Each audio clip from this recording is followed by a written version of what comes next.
Hi guys, welcome to knowledge lab. Myself Pooja. कैसे हैं आप सभी लोग? आई होप आप सभी लोग बहुत अच्छे होंगे और अपनी पढ़ाई को कंटिन्यू किए होंगे। मैं 2-3 दिन से वीडियो नहीं बना पा रही थी, तो उसके लिए सॉरी फॉर दैट, क्योंकि कुछ कारण थे जिसकी वजह से मैं नहीं बना पा रही थी। तो आई होप आप समझ रहे होंगे। तो ठंड तो अभी गई नहीं है, अभी तो ठंड है। तो अपना ध्यान रखिए और अपनी पढ़ाई को कंटिन्यू करिए। और आई नो जो बोर्ड के एग्ज़ाम्स हैं वो मार्च या फिर अप्रैल में होने वाले हैं, मुझे ठीक से आइडिया नहीं है। तो अपनी पढ़ाई को कंटिन्यू करें, चाहे वो मार्च में हो या अप्रैल में हो, एग्ज़ाम तो आपको सभी को देना ही है। तो अब हम बात करते हैं अपनी पढ़ाई के बारे में। तो हम जो है कि वनस्पति विज्ञान यानी कि बॉटनी में अपना नया चैप्टर स्टार्ट करने वाले थे, जो चैप्टर का नाम था सेल स्ट्रक्चर एंड फंक्शन। ठीक है, तो हम सेल के बारे में जानने वाले हैं।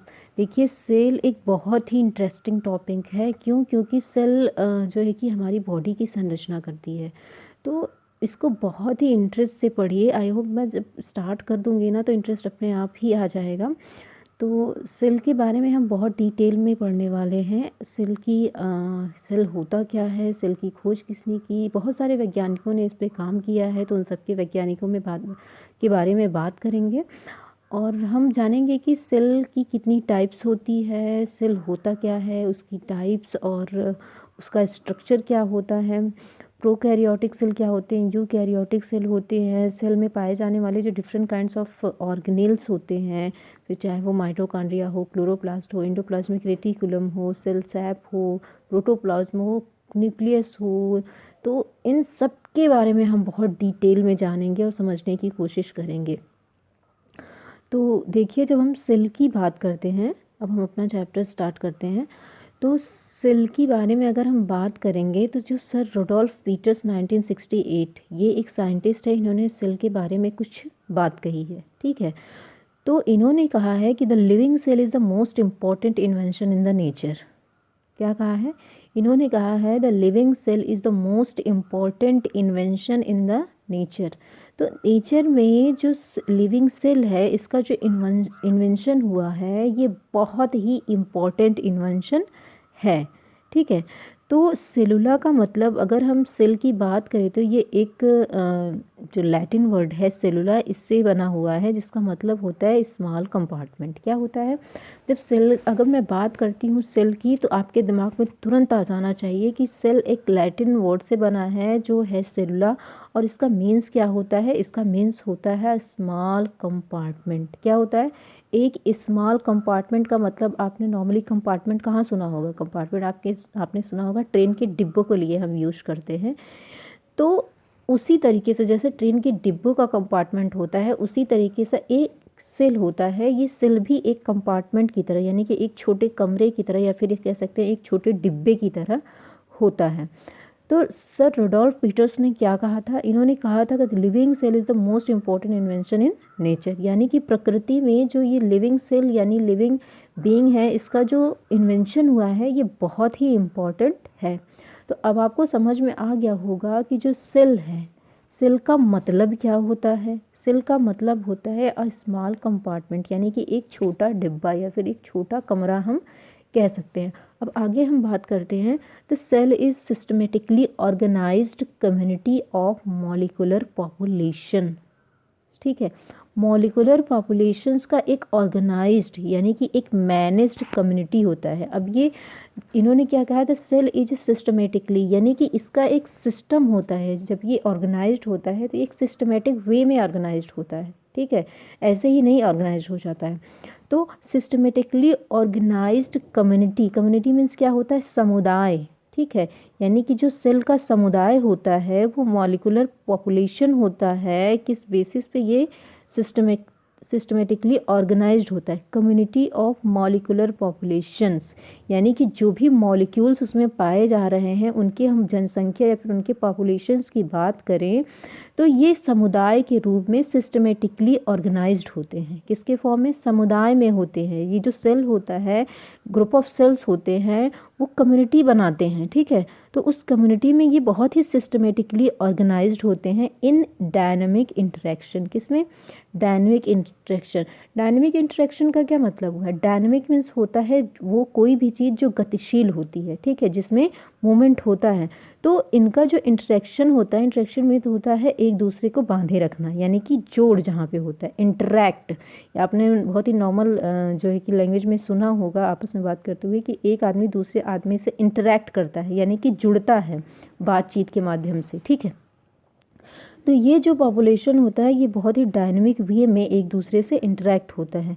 It has a morphological, chemical and physical organisation which enables it to assimilate, grow and reproduce. अभी हम किसके बारे में बात कर रहे हैं? हम बात कर रहे हैं सेल के बारे में। तो it has a morphological, chemical and physical organisation, ठीक है। इसका जो ऑर्गेनाइजेशन है वो किस तरीके का होता है? केमिकल एंड फिजिकल ऑर्गेनाइजेशन होता है।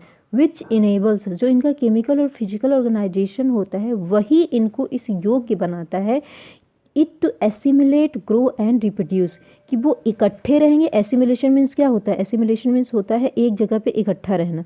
तो वो एक दूसरे से एसिमिलेट होंगे, ग्रो यानी कि वृद्धि करेंगे, एंड रिप्रोड्यूस यानी कि प्रजनन यानी कि जनन करेंगे, ठीक है।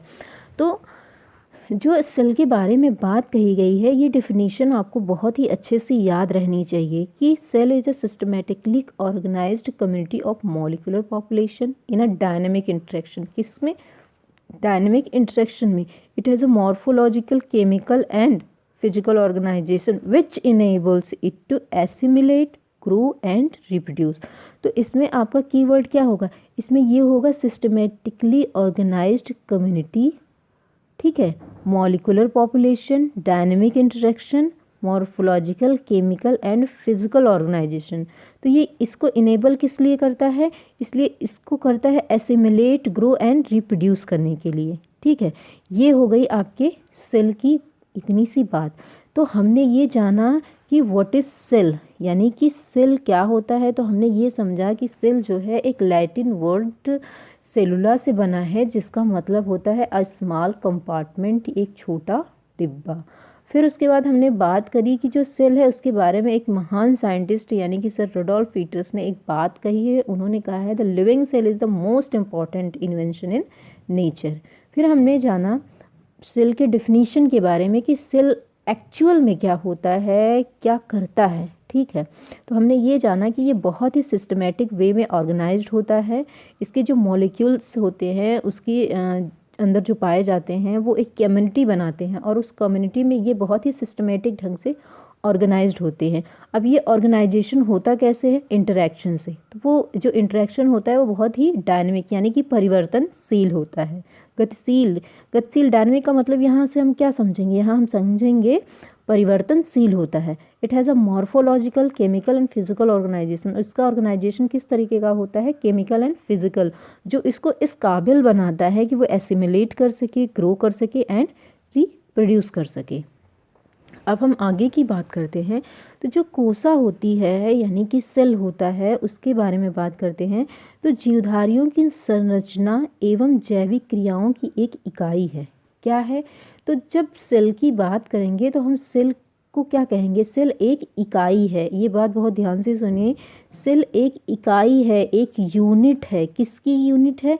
जीवधारियों की संरचना एवं जैविक क्रियाओं यानी कि वाइटल एक्टिविटीज की, जो भी जैविक क्रियाएं सेल के अंदर होती हैं उसकी, ये मतलब एक बॉडी के अंदर जो होती हैं। तो हमने क्या जाना, जो आपका कीवर्ड्स है वो इसमें क्या क्या है? वो है आपका जैविक क्रिया एंड जीवधारियों की संरचना। तो सेल जो क्या होता है वो जीवधारियों की संरचना यानी कि structure of a living beings की एक यूनिट होती है। उसके अंदर जो लिविंग बींग की जो बॉडी है उसके जो सेल से बनी है उसमें जितनी भी वाइटल एक्टिविटीज़ पाई जाती हैं उसकी ये इकाई है, ठीक है। क्या है? जीवधारियों की संरचना और जैविक क्रियाओं की एक यूनिट है, एक इकाई है, ठीक है, जो अवकलीय पारगम्य कला यानी कि डिफरेंशियली परमेबल मेम्ब्रेन से घिरी होती है। ठीक है, मैं आपको क्या बता रही हूँ कि जो सेल होता है वो परमेबल मेम्ब्रेन यानी कि डिफरेंशियली परमेबल मेम्ब्रेन से घिरी होती है। ये एक मेम्ब्रेन होती है इस सेल के चारों तरफ जो कि डिफरेंशियली परमेबल का मतलब ये है कि परमेबल में तो होता है पारगम्य, यानी कि कोई पतली झिल्ली है, या फिर हम कह सकते हैं कि जैसे हम फॉर एग्ज़ाम्पल अगर हम समझने की कोशिश करें तो जो हमारी छन्नी होती है जिसमें हम चाय छानते हैं, ठीक है, तो फॉर एग्ज़ाम्पल हम बात कर रहे हैं, तो जब हम चाय छानते हैं तो जो हमारा लिक्विड वाला मटेरियल होता है वो छन के हमारे कप में आ जाता है, लेकिन जो सॉलिड मटेरियल होता है वो छन्नी में ही रह जाता है। ठीक उसी तरीके से ये मेम्ब्रेन होती है, ये सारी चीज़ों के लिए परमेबल यानी कि पारगम्य, पारगम मतलब क्या होता है, छन जाना, ये कि एक कोई बाउंड्री है उस बाउंड्री से आगे निकल जाना। ठीक है, तो वो जो मेम्ब्रेन है वो किस तरीके से परमेबल है, वो डिफरेंशियली यानी कि केवल कुछ चीज़ों के लिए परमेबल है, सारी चीज़ों के लिए परमेबल नहीं है, पारगम्य नहीं है। तो मैंने आपको क्या बताया कि जो सेल होती है वो एक मेम्ब्रेन से घिरी होती है, और वो जो मेम्ब्रेन होती है वो किस तरीके की होती है, वो डिफरेंशियली परमेबल होती है। कैसी होती है, डिफरेंशियली परमेबल होती है, यानी कि अवकलीय पारगम्य कला, कला का मतलब हो गया आपका मेम्ब्रेन से। ठीक है, तो ये डिफरेंशियली परमेबल होती है।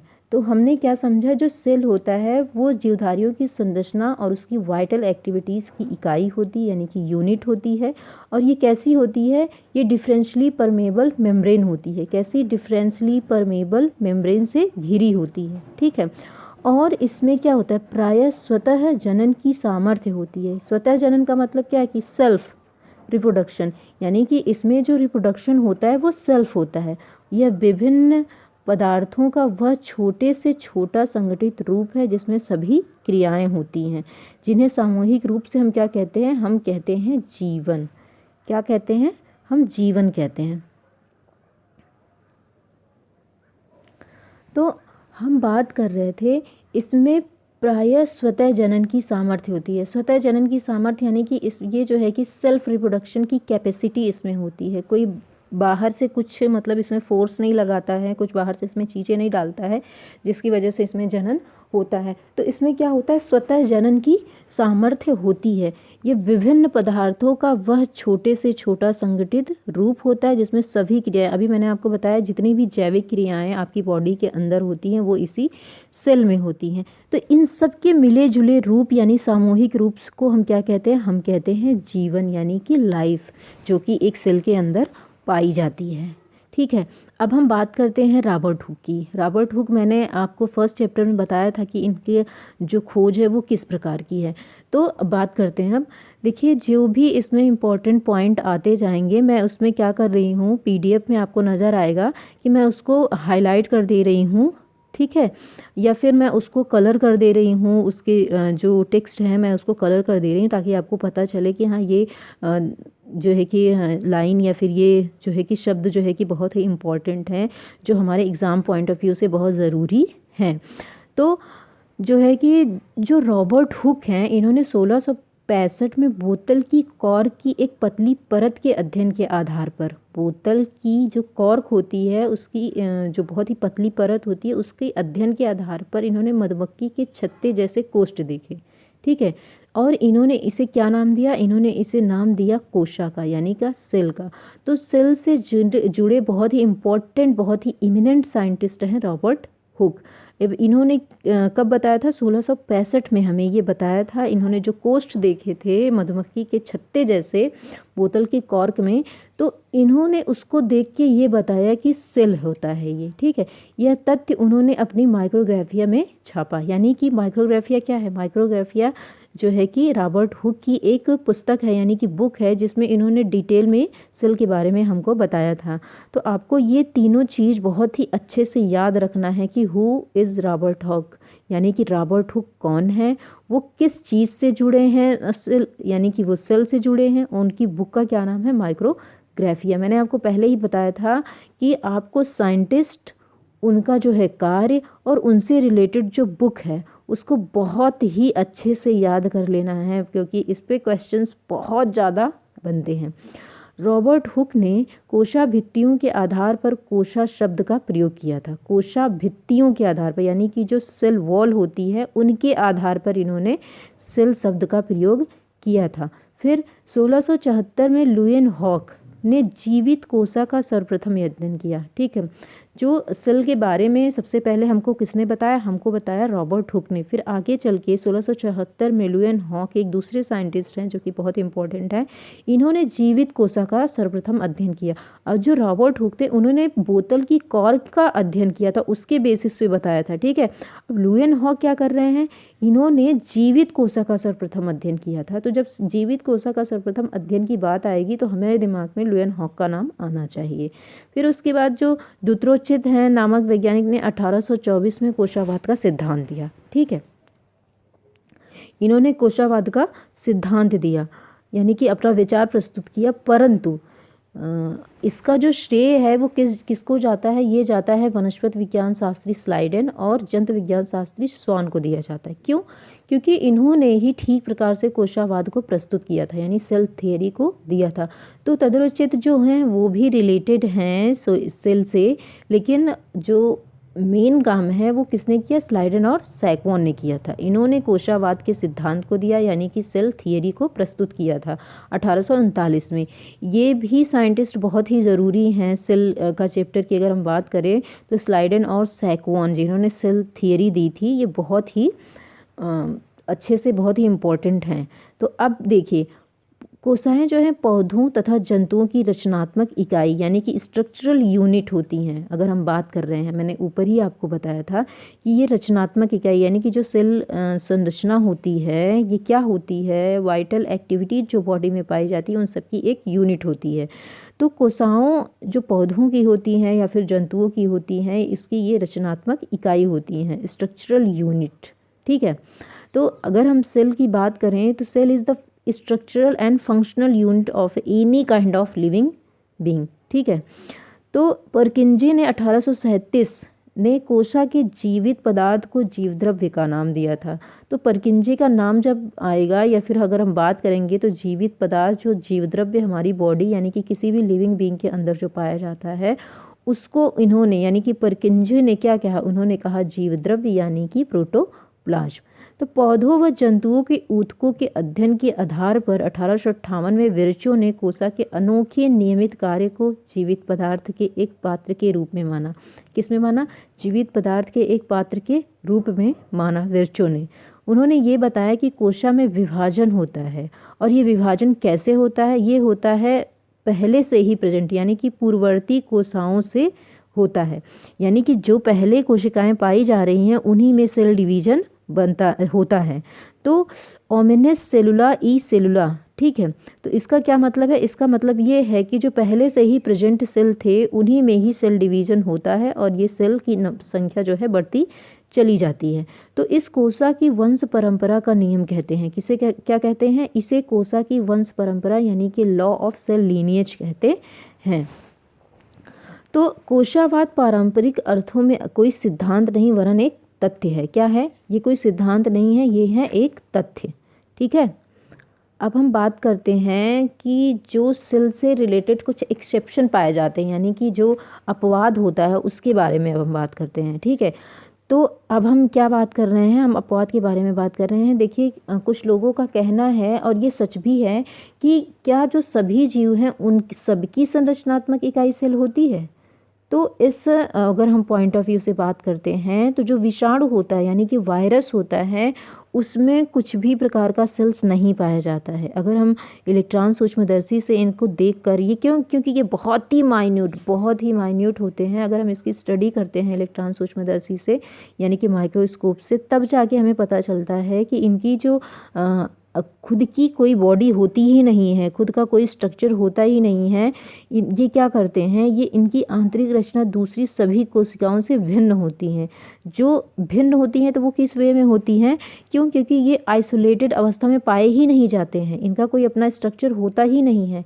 कैसे नहीं होता है? क्योंकि ये आइसोलेटेड फॉर्म में पाए ही नहीं जाते हैं। ये सदैव अपने जो है कि लाइफ के लिए या फिर हम कह सकते हैं सरवाइव के लिए क्या करते हैं? ये दूसरे जीव के ऊपर डिपेंड होते हैं। यानी कि इनके अस्तित्व की हम बात करें तो जब तक ये किसी भी लिविंग बीइंग की बॉडी पर पाए जाते हैं इनका अस्तित्व होता है।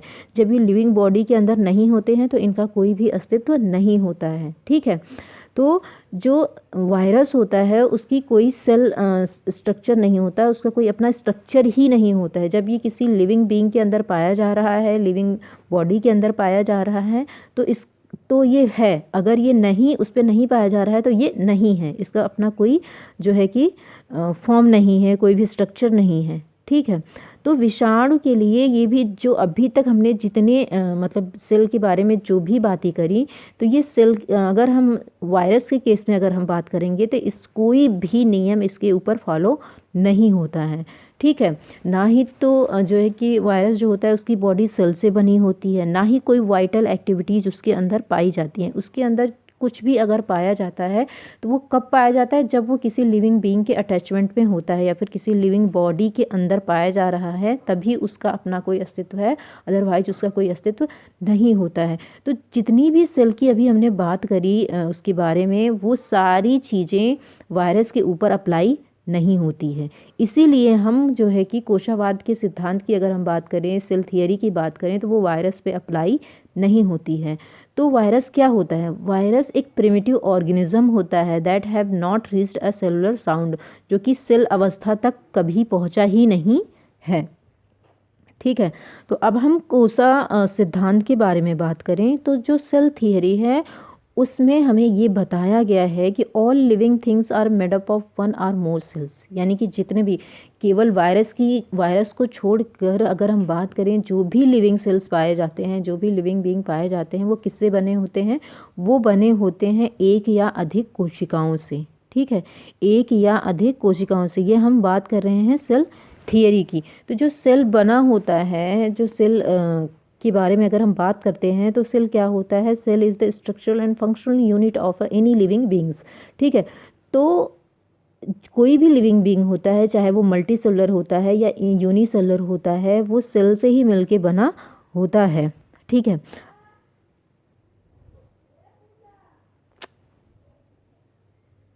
सॉरी गाइज,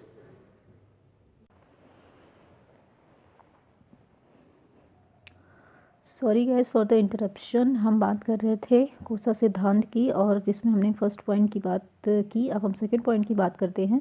कोसा जीव के शरीर में कार्य की मूलभूत इकाई है और जीवन संबंधी सभी क्रियाएं कोसा में संपन्न होती हैं। Cells are the basic living units within organism and the chemical reactions of life take place within cell.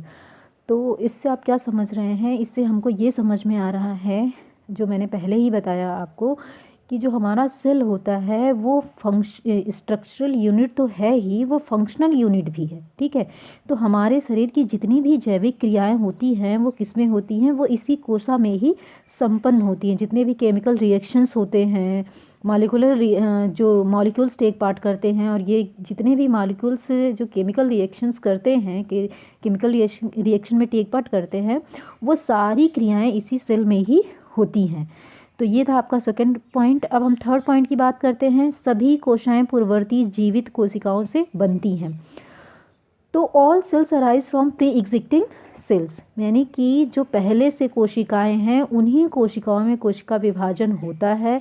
Number of sales की वृद्धि, मतलब नंबर ऑफ सेल्स बढ़ते हैं, अपनी संख्या में वृद्धि करते हैं। तो जो भी पूर्व में जीवित कोशिकाएं हैं उन्हीं कोशिकाओं से ही और कोशिकाओं का निर्माण होता है।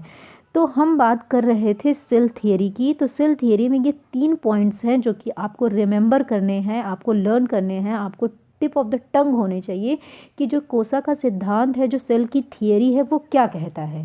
तो वो कहता है, फर्स्ट पॉइंट मैंने आपको बताया था कि जो जीव शरीर होता है, जितने भी लिविंग बींग्स होते हैं, वो एक अथवा अनेक कोशिकाओं से मिलकर बने होते हैं।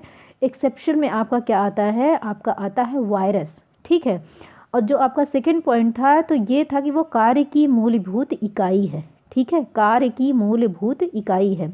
जो भी हमारी बॉडी में जैविक क्रियाएं होती हैं, जो भी लिविंग बींग्स में जैविक क्रियाएं होती हैं, उसकी भी इकाई क्या है? सेल है। थर्ड आपका है कि ये पूर्ववर्ती जीवित कोशिकाओं से बनती हैं, यानी कि जब और कोशिकाओं का निर्माण होता है तो वो कहाँ से होता है? वो पहले से उपस्थित कोशिकाओं के थ्रू या कोशिकाओं में से उनका जन्म होता है। ठीक है, तो आज हमने बात की सेल की, हमने अपना सेल का चैप्टर स्टार्ट किया, हमने थोड़ा सा सेल के बारे में जानने और समझने की कोशिश करी, जो इसका बेस है वो जानने की समझने की कोशिश करी, जो साइंटिस्ट इस पे वर्क किए उस पे हमने बात की। रॉबर्ट हुक का नाम आपको याद होना चाहिए, स्लाइड एंड सैकवॉन का नाम याद होना चाहिए, विर्चो का नाम आपको याद होना चाहिए। इन सब ने क्या अपना योगदान दिया सेल की थियरी को बनाने में या फिर सेल को समझने में। सेल हमें कहाँ से मिला, किस वर्ड से ये बना हुआ है, कहाँ आया है, इसकी मीन्स क्या होते हैं सेल का। तो ये सारी चीज़ें जो मैंने आपको बताई, आप इसको रिवाइज़ ज़रूर करिए। देखिए बिना रिवीजन के कुछ भी नहीं होने वाला है, तो प्लीज़ रिवीजन मस्ट है। आप रिवीजन करेंगे तभी आपको चीज़ें याद रहेंगी, तभी आप अपना बेस्ट एग्ज़ाम में दे पाएंगे। ठीक है, तो आज के वीडियो में बस इतना ही। हम नेक्स्ट डे में आगे इससे बात करेंगे। अब हम बात करेंगे जो है कि जो सेल होता है उसके स्ट्रक्चर की बात करेंगे कि उसमें क्या क्या ऑर्गेनेल्स पाए जाते हैं, कैसे वो कोशिका होती है, उसके बारे में बात करेंगे।